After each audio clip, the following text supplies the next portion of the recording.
This video, I'll show you how to install the GTA IV Beautification project ENB and make the game look better in 2026. Check my video description for this mod link. Select the download option and after 30 seconds, select the download now option and it will start downloading. Send mod link, select this download icon and it will start downloading. Select the keep option. Once this download done, right click on the ENB series and select vendor and select open with vendor. Close tab here, open this warper version. Right click on the game on the desktop and select open file location. Before doing this mod, copy your GTA 4 game folder and paste it in same location. Rename it as backup. Once you're done, open the GTA 4 folder.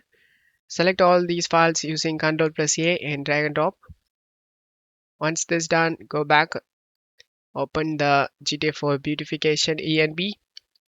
Select all these files and drag and drop.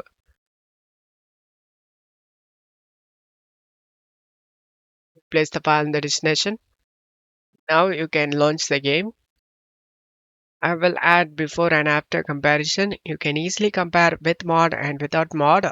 I hope this video helped you. If the video helped you, don't forget to leave a like and subscribe. Thank you.